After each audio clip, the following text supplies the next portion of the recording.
सदैव वस्त्र पवित्र रखे, शरीर को पवित्र रखे। ये पशुओं जैसा आचरण करने वाले भजन नहीं कर सकते। ये जो कहते हैं ना भजन में मन नहीं लगता, पवित्रता चाहिए। अब ऐसे पशु की तरह शौच हो लिए, उठे चल दिए, ऐसे नहीं। पवित्रता, शौचाचार का निर्वाह कीजिए। लघु शंका भी जाइए तो जल लेकर जाइए। इंद्री का प्रक्षालन, फिर हाथ का प्रक्षालन, फिर 3 बार आचमन, राधा वल्लभ श्री हरि, राधा वल्लभ श्री हरि। जैसे शास्त्रीय विधान में केशवाय नमः, नारायणाय नमः, माधवाय। पवित्र रहिए। देखो भजन कैसे नहीं होता। मिट्टी जल आदि से बाह्य शरीर की पवित्रता और छल कपट के त्याग से भीतर की पवित्रता बढ़ती है। गुरु से कपट, यह सर्वनाश का लक्षण है। अगर तुम में कोई दोष है, गुरुदेव पूछ रहे हैं, तुमने ऐसा अक्षरशः जैसा हृदय में वैसा बोल दे जी, अब चाहे दंड दो चाहे क्षमा करो, ये आपका विषय है। पर सत्य बात यह कि मेरे हृदय में ऐसी पाप वृत्ति थी, मैंने ऐसा किया या ऐसा करने का हमारे संकल्प बन रहा है। गुरु से कपट नहीं। अंदर कपट रखोगे, मन मलिन हो जाएगा, भाग जाओगे, माया घसीट ले जाएगी। जो गुरुदेव ने उपासना दी है उसी का केवल अनुष्ठान। समय कहां आपके पास और के लिए? कहां समय है? प्रियाजू के सिवा हमारे पास समय कहां है? ऐसी दिनचर्या है, एक क्षण भी तो समय नहीं है, तो हम फिर और क्या अनुष्ठान करें? अपनी लाडली जू को हर समय देखते रहना है, दुलार करना है, नाम मंत्र वाणी जी का गायन, उन्हीं की सेवा में। गृहस्थी हैं तो जो व्यापार नौकरी उन्हीं के लिए समर्पित करें। इसके लिए बहुत सहन शक्ति चाहिए। ठंडी गर्मी, मान अपमान, निंदा स्तुति, परिवार वालों की अवहेलना, ये सब मिलेगा इनाम में। इसे सहो चुपचाप, इसके लिए रो मत। कैसे लोग हैं, रो देते हैं, शरीर की प्रतिकूलता में रो देते हैं। अरे आंसू श्री जी के लिए, सिर्फ प्यार में रो श्री जी के, और सब दुख मुस्कुरा के सहना सीखो। मौनम, वाणी को बहुत संभालिए। नाम जप के लिए मौन बहुत आवश्यक है। अगर बार बार थोड़ी थोड़ी देर में बोलते रहेंगे तो एकाग्रता भंग होती रहेगी, नाम में मिठास नहीं अनुभव कर पाएंगे। कभी कभी ऐसा होता है, ये जाम हो जाता है, बोलना भी चाहे तो नहीं बोल पाते, क्योंकि क्रम टूट जाएगा। शाम के समय जैसे किसी से मिलना जुलना नहीं, तो तभी लोग पूछते मौन हो क्या? तो फिर नहीं, मौन नहीं, क्या बात, इशारे समझ लो जो काम, चलो। क्योंकि अगर निरंतर मंत्राकार वृत्ति तो बोलने की भी हिम्मत नहीं रह जाती। पर वहां तक पहुंचने के लिए वाणी का मौन आवश्यक है। मौन का मतलब ऊं करना नहीं है, आवश्यक हो तो शब्द बोल दो, नहीं अधिकतर मौन रहने की चेष्टा करो। जो आपको मार्ग मिला है, कई बार वर्णन किया है कि सत्संग में जो शब्द आपको लगते हैं तो डायरी में लिखना चाहिए, या याद कर लो, बाद में लिख लेना जाके। और अपने लिखे हुए सत्संग के वचनों को रोज स्वाध्याय करना चाहिए। अमुक तारीख के सत्संग में ये पॉइंट, और उनको बार बार, ऐसा नहीं कि आपको ही कह रहे हैं, जहां जहां संत मिले जो जो बोले उनके सामने तो लिखा पड़ी नहीं, पीछे हट के लिखना। 2 डायरी हैं, एक सन्यास की है, एक वैष्णव मार्ग। दोनों को, गुरुजनों की, महापुरुषों की वाणी को एकदम एकाग्रता से सुनाओ। जब अलग हटे तो सबसे पहला काम, इस तारीख को इस महापुरुष ने ये शब्द बोला, और उन्हीं का बार बार स्वाध्याय करना। क्योंकि सब शास्त्रों में कहां दौड़े घूमेंगे, महापुरुष जन सब शास्त्रों का सार बोलते, उसे लिख लिया। सरलता, आपका जीवन सरल होना चाहिए। छल कपट द्वंद, मुख में कुछ और, हृदय में कुछ और, आचरण में कुछ और, यह दुष्ट पुरुष का लक्षण है। उपासक का, शिष्य का लक्षण नहीं है। दुष्टता का त्याग करो। हृदय में कुछ और चल रहा है, वाणी से कुछ और बोल रहे हो, आचरण में कुछ और है, यह दुष्ट पुरुष का लक्षण है। साधु पुरुष का जो वाणी में वही, हृदय में वही, आचरण में है, तीनों की मिलान है, वही साधु है, वही उपासक है, वही भक्त है, जिसकी तीनों एक हो। वाणी से जो बोला वही हृदय में है, जो हृदय में वही आचरण में है। यहां वाणी से कुछ बोल रहे, हृदय में कुछ चल रहा है, आचरण कुछ और बता रहे हैं, यह ठीक नहीं। सरलता का तात्पर्य है मन, वचन और कर्म, ये तीनों एक होने चाहिए।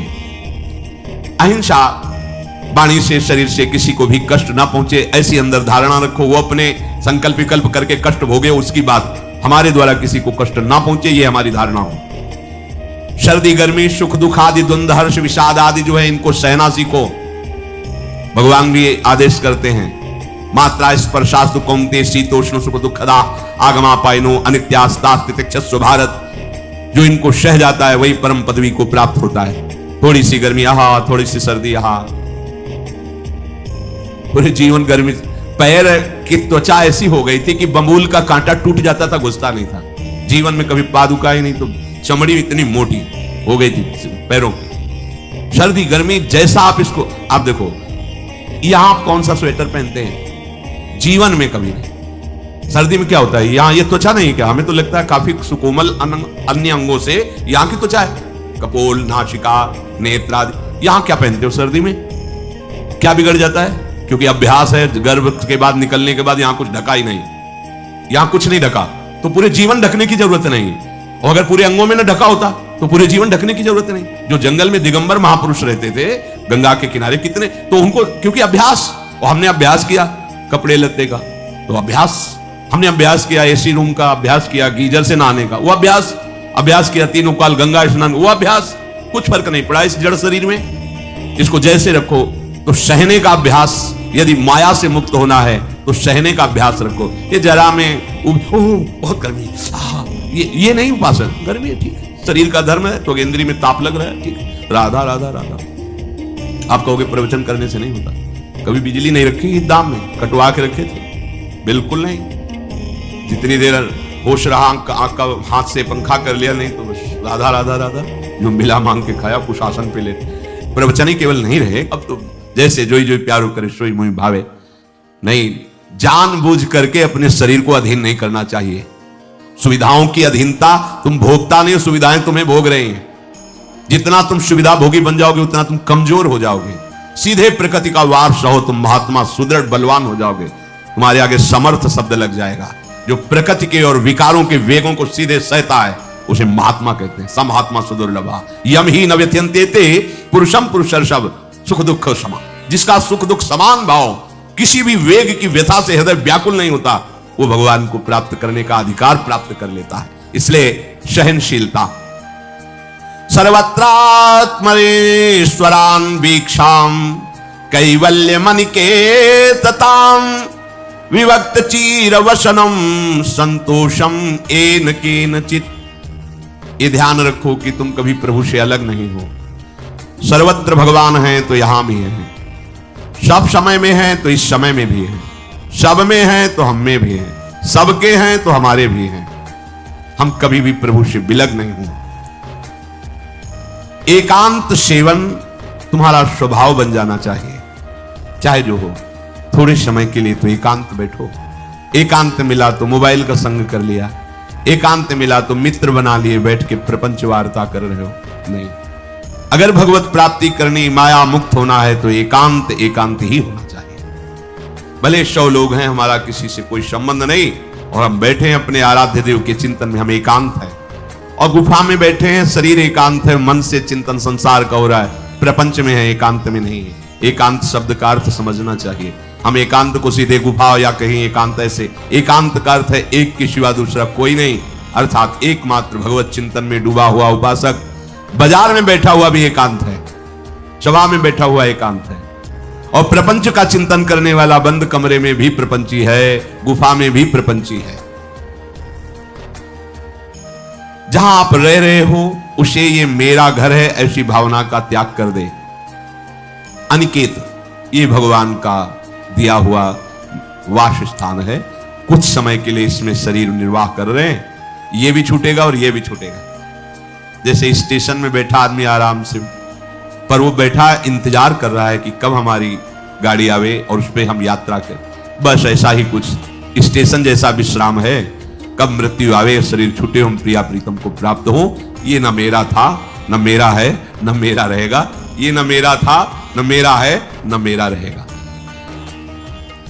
गृहस्थ हो तो पवित्र वस्त्र पहने, और त्यागी हो तो जैसे मिल जाए भगवत कृपा से वैसे वस्त्र पहने।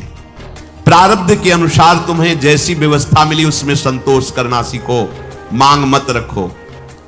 प्रभु की प्राप्ति के लिए खास बात ध्यान रखनी है, अपनी उपासना में दृढ़ श्रद्धा रखो और सर्वश्रेष्ठ भाव रखो, पर दूसरे किसी की भी निंदा ना करो। अगर किसी की भी निंदा करोगे तो फिर माया तुम्हें मुक्त होने नहीं देगी। मन को, वाणी को, शरीर को संयम में रखो, अर्थात भगवत भजन, भगवत वार्ता और मौन। मन का संकल्प विकल्प रहित होना, विषयों का चिंतन न करना, प्रभु के रूप का, नाम का, धाम का, लीलाओं का चिंतन करना। शरीर का शास्त्र संयम से वर्ताव करना। अब माया मुक्त होते चले जाओगे। इनमें किसी में भी त्रुटि ना हो, सावधानी रखो। अपनी इंद्रियों को सावधान रखो, किसी के दोष न देखने पावे, कोई गलत चेष्टा देखेंगे तो ये भी गलत करने के लिए तैयार हो जाएंगे।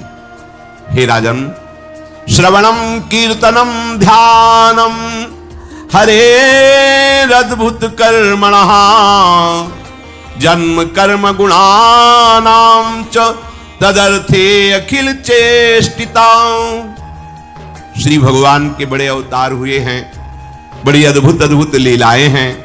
प्रभु का प्रकट होना, लीला करना, दिव्य गुणों का वर्णन, यदि आप इनको गाएंगे लीलाओं को और श्रवण करेंगे तो मोह की बात क्या, महामोह का भंजन हो जाएगा। बड़ी सामर्थ्य भगवान के चरित्रों की महिमा बड़ी है। अगर इनको आप सुनेंगे, बार बार सुनेंगे, तो आपको और कोई साधन करने नहीं पड़ेंगे, अपने आप सब साधन प्रकाशित हो जाएंगे। जहां कहीं कभी भी किसी का उद्धार की बात आई है तो भगवत चरित्र सुनने से ही आई है। शरणागति श्रवण से ही प्रारंभ होती है, भक्ति भी श्रवण से ही प्रारंभ होती है, पूर्णता भी श्रवण से ही होती है। श्रवण सुजस सुनी आयऊ, और श्रवणम कीर्तनम स्मरणम, पहला श्रवण। खूब भगवत चर्चा सुनने का स्वभाव बना लेना चाहिए। पर देखा जाता है कि 20 वर्ष भगवत चर्चा सुनने पर रंग नहीं आता, क्योंकि ये तो बना लिया स्वभाव कि जहां भी कथा हो रही सुन रहे और बाद में निकले तो बख्शते वो किसी को नहीं, सबकी निंदा करते हैं। बस किसी एक की प्रशंसा, एक की निंदा, तुम्हारा सारा का सारा सत्संग बेकार हो गया। अगर सत्संग को सुरक्षित रखना है तो ना किसी की स्तुति, ना किसी की निंदा, जो सुना है उसको अपने जीवन में मनन करते हुए उतारे। प्रभु की लीलाओं का श्रवण और प्रभु के नाम का कीर्तन और प्रभु के रूप का ध्यान, ये तीन बातें बहुत जल्दी भगवत प्रेम प्रकट कर देती हैं। ये तीन बातें बहुत जल्दी भगवत प्रेम प्रकट कर देती हैं। प्रभु के अवतार लीला चरित्रों का खूब गायन करे, खूब श्रवण करे।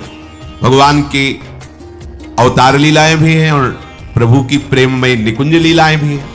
तो अगर आपका निकुंज लीला में प्रवेश नहीं है तो प्रथम सुने भागवत, भक्त मुख भगवद वाणी, भगवान के अवतारों का, भगवान की अवतार लीलाओं का श्रीमद् भागवत में खूब बढ़िया वर्णन है। पढ़ो, सुनो, क्या होगा इससे? मोह का नाश हो जाएगा। दूसरी बात, नाम कीर्तन, ये तो महान अमृत है। बिल्कुल विश्वास कर लो, नाम कीर्तन अमृत है। ताली बजा के, मंजीरा बजा के, ढोल बजा करके, नाच करके, जैसे बने, अकेले, चार लोग, जैसे बने। नाम संकीर्तनम यस्य सर्व पाप प्रणाशनम। देखो, भगवत चर्चा ने महामोह का नाश कर दिया और भगवान नाम कीर्तन ने सब पापों का नाश कर दिया। नाम संकीर्तनम यस्य सर्व पाप, सर्व पीछे बीच में जो भी जमा संचित कृप सबको भस्म करने की सामर्थ्य नाम कीर्तन। ये जो राधा राधा आप बोलते हैं, बहुत अमृत है, बहुत अमृत। और प्रभु के रूप का ध्यान, ये तीन बातें बहुत जल्दी माया मुक्त कर देंगे, आपको भगवत प्राप्ति करा देंगे। प्रभु के रूप के ध्यान के लिए ही दिव्य श्यामा श्याम ने बिहारी जी का रूप धारण किया। ये किसी मूर्तिकार की रचना नहीं है। श्री राधा रमण जी सरकार, राधा वल्लभ लाल जी महाराज, श्री बाके बिहारी लाल जी महाराज, ये साक्षात प्रगट ठाकुर हैं। प्रिया प्रीतम हमारी दृष्टि में सामर्थ्य नहीं कि देख सके, वो तो हरिवंश नेत्रों से देखे जाते हैं। निकष कुंज ठाड़े भये भुजा परस्पर अंश, श्री राधा वल्लभ मुख कमल निरख नयन हरिवंश। हरिवंश नेत्र प्रकट हो जाएंगे, आश्रित जन हो, चिंता की बात नहीं। पर ये जो रूप प्रकट है, इसके ध्यान में तो तुम्हें कोई श्रम नहीं करना। बिहारी जी महाराज, राधा वल्लभ जी महाराज, राधा रमण जी महाराज, हर नेत्र देखो और अपने नेत्र के कैमरा से खींच लो फोटो।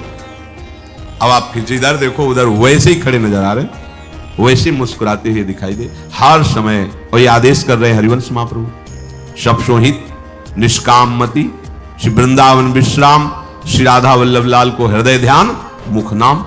राधा वल्लभ लाल का ध्यान करो और राधा वल्लभ श्री हरिवंश बोलो तो तुम्हारी मति निष्काम हो जाएगी, तुम्हें अखंड वृंदावन वास मिल जाएगा। प्यारे जी तुम्हें प्यारे लगने लगेंगे।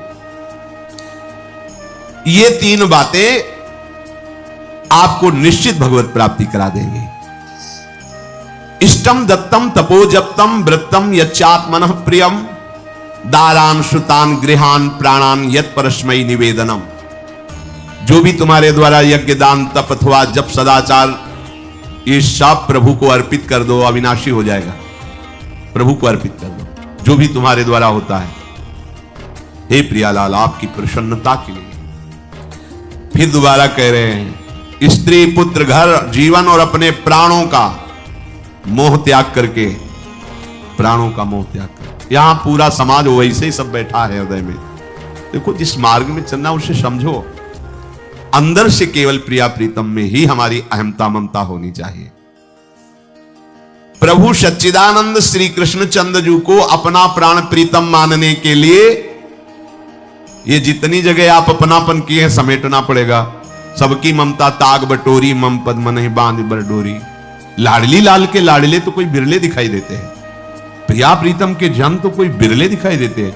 नहीं धन बल, परिवार बल, बुद्धि बल, वही घसल करके चले जाते हैं। अरे यहां तप बल भी काम नहीं करता, और बल तो जाने दो। यहां हारे को हरे नाम, हार गए, गले पड़ गए। गले पड़ जाओ, बढ़िया इसी जन्म में कल्याण हो जाएगा। गले पड़ जाने का मतलब, जैसे कोई गले पड़ रहा हो तो उसका मतलब समझते हो, मारो पीटो गाली दो भगाओ, नहीं भाग, वो गले पड़ गए। बोले आप क्या करें, गले ही पड़ गए, आप क्या करें। ऐसे पूज्य श्री स्वामी राम सुखदास जी महाराज कहते, श्री कृष्ण के गले पड़ जाओ भैया, इसी जन्म में तुम्हारा कल्याण हो। भगवान के गले पड़ जाओ।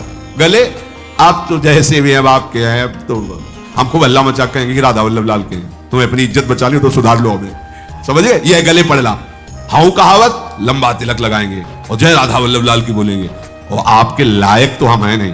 अब आपको अपने लायक बनाना कि आपका दास कैसा होता है, तो आपको बनाने के लिए कोई मशीन की जरूरत नहीं, आप ऐसे बना दो, बना देना। अब आपके गले पड़ गए, आप ही हमारी इज्जत हो, आप ही हमारे जीवन हो। अपनी इज्जत संभालनी हो तो हमें संभाल लेना। वो संभाल लेते हैं। वो मच्छर को ब्रह्मा बना देते हैं, घोर पापी को ब्रह्म ऋषि बना देते हैं। उनके लिए कोई दुर्लभ बात नहीं। पर जब तक अहंकार है तब तक उनकी तरफ से ये प्रोसेस शुरू नहीं होता। जब हार गया और गले पड़ गए, फिर वो बड़े बड़े महात्माओं के द्वारा भी बंधनी हो जाते हैं। यदि इसी जन्म में भगवत प्राप्ति करनी है तो ये काम तो आपको बड़ी जल्दी कर लेना है। जहां जहां हमारी ममता है उसे प्रभु के चरणों में लगानी ही पड़ेगी। चूक करोगे, वही ममता की डोर मन को घसीट लेगी और अब अगले जन्म का विधान बना देगी। यदि आपको इसी जन्म में भगवत प्राप्ति करनी है तो सबकी ममता ताग बटोरी, मम पद मन ही बांध बरडोरी। एवं कृष्णात्मनाथेषु मनुष्येषु च सौहृदम परिचर्यां चोभयत्र महत्सु नृषु साधुषु। और ये सब सहजता पूर्वक तब हो जाएगा जब किसी संत महापुरुष का आश्रय ले लोगे। जिन संत महापुरुषों ने अपने समर्पण के प्रभाव से, भजन के प्रभाव से सच्चिदानंद भगवान श्री कृष्ण को अपनी आत्मा के रूप में साक्षात्कार कर लिया है, यदि उनसे प्रेम हो जाए, संतों से प्रेम होना संतों से बड़ा कठिन है। अभी कोई मुस्कुरा के तुमसे कह दे कि कई दिनों से हम तुम्हें देख रहे थे या देख रही थी, बस तुम्हारे मन को कोई निग्रह विग्रह करने की जरूरत नहीं, घसीट जाएगा। वो बड़े भाग्यशाली हैं जिन्होंने संतों से प्रेम किया। यहां कह रहे हैं ये जितनी बातें बताई गई, दया, तितिक्षा, मौन, मनोनिग्रह, इंद्रिय निग्रह, परिवार की ममता का त्याग, भगवान से अपनापन, भागवत धर्म का प्रादुर्भाव होना, ये एक साथ सब हो जाएंगे। केवल तुम्हें गुरु चरणों से प्रेम हो जाए, संत चरणों से प्रेम हो जाए, क्योंकि उन्होंने सच्चिदानंद स्वरूप भगवान कृष्ण को अपने प्रेम बल से अधीन कर लिया है। यदि परोपकारी संत जनों से हमारी प्रीति हो जाए तो हमारा स्वभाव बदल जाएगा। संतों से प्रीति है, ये तुम्हारे स्वभाव से परिचय मिलेगा। क्या? परस्परानुकथनम पावनम भगवद्यशः मिथो रतिर्मिथस्तुष्टिर निवृत्तिर्मिथयात्मनः। जब संतों से प्रेम हो जाता है तो स्वभाव बन जाता है क्या? भगवत चर्चा करने का। अपने लोग जब नई अवस्था में तो भिक्षा के लिए चले और आगे संत मिल गए, 2-2, 3-3 घंटे धूप में खड़े भगवत चर्चा हो, नीचे धूल जल रही, ऊपर से सूर्य ताप है और खड़े 2-2, 3-3 घंटे चर्चा हो। शाम की किसी बात पर छिड़ गई तो ये शास्त्र 12-1 रात्रि के बज रहे, वो प्रसंग पूरा और उसका निर्णय, रात दिन उसी चर्चा। स्वभाव बदल जाएगा, कुछ और अच्छा नहीं लगेगा। परस्परानुकथनम पावनम भगवद्यशः, परम पवित्र करने वाले भगवान की बातें वो परस्पर करने लगते हैं। यदि संतों से प्रेम नहीं तो जहां दो मिलेंगे वहां संसार की वार्ता होगी। संत प्रेमी जब मिलेगा तो भगवत चर्चा होगी। ये पहचान है परस्परानुकथनम पावनम भगवत यशा।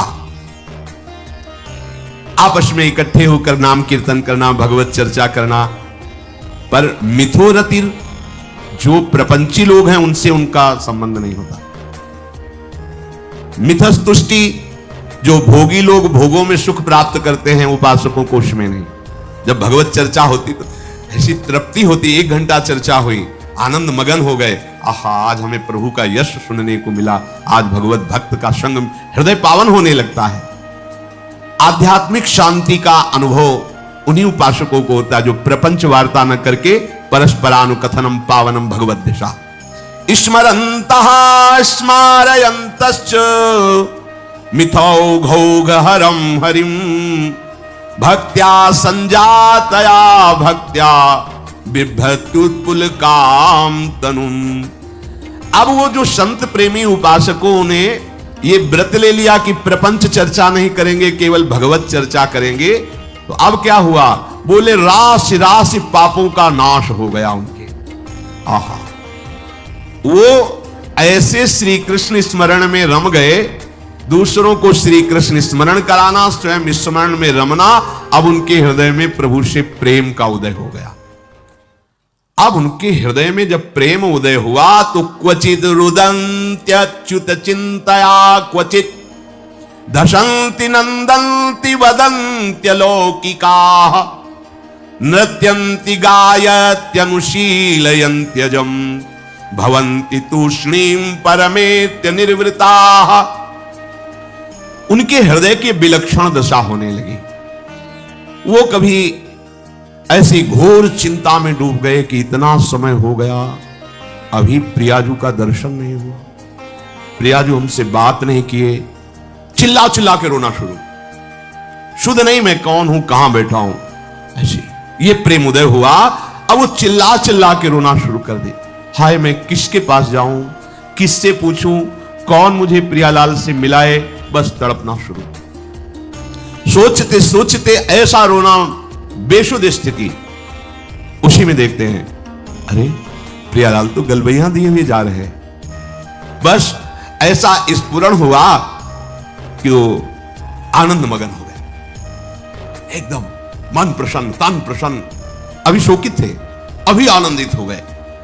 और वो इतने आनंद मगन हुए कि लोकातीत होकर बात करने लगे प्रियालाल जी से। कोई है नहीं सामने, दिखाई नहीं दे रहा अन्य को, लेकिन उनके सामने प्रियालाल उनसे बात कर रहे हैं। सुना सुना करके सुंदर सुंदर पदों का गायन कर रहे हैं, राग आलाप रहे हैं। और राग में कभी ऊंचा नीचा स्वर की बात नहीं है प्रियालाल के लिए। फिर इतने आनंद में भर गए कि नाचने लगे, झूम झूम करके नाच रहे। लोगों को लग रहा है कोई है नहीं सामने, कैसे ना, ओ प्रियालाल सामने।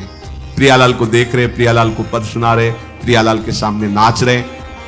और कभी कभी अरे वो तो हमें छोड़कर चले गए, फिर चिल्लाकर रोने लगते हैं, खोजने लगते हैं।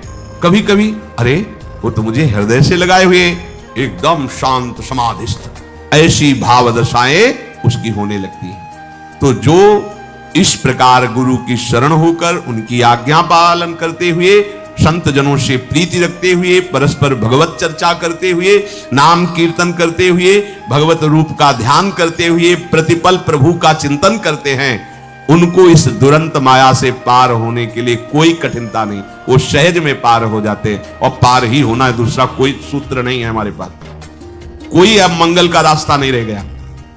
ऐसी आग में जलना, जीते जी जल रहे काम क्रोध की आग में, मरते समय मृत्यु, बार बार जन्म मरण, फिर प्रलय, फिर महाप्रलय, फिर जन्म मरण, कब तक चलता रहेगा? अब तो मनुष्य जन्म मिला है, वृंदावन मिल गया है, रसिकों का संग मिल गया, अब तो जीत जाओ बाजी। नहीं तो ध्रुवदास जी कहते हैं, बार बार तो बनत नहीं या संजोग अनूप, मानुष तन वृंदा विपिन रसिकन संग विविरूप, अत्यंत उदार करुणा वर्णालय, स्वामिनी की चरणाश्रय, निरंतर नाम जप, चूको मत, लक्ष्य बना लो। इसी जन्म में हमें भगवत प्राप्ति करनी, ये दृढ़ निश्चय कर लो आप, कोई दूसरी बात नहीं। मुझे इसी जन्म में भगवत प्राप्त करनी ही है, कोई दूसरा रास्ता नहीं है बचने का। बस दूसरा रास्ता रखोगे तो मन फिर फंसा देगा। बस भगवत प्राप्ति करनी, फिर चाहे जैसे बर्ताव करवाओ, प्रभु आप जानो, एक बार हमसे मिलो, एक बार हमें इन द्वंद्वों से मुक्त करो, एक बार इन विकारों की जलन से मुझे ऊपर उठाओ, ये जन्म मरण का चक्र एक बार मिटाओ नाथ, फिर जैसा चाहो वैसा खेलो।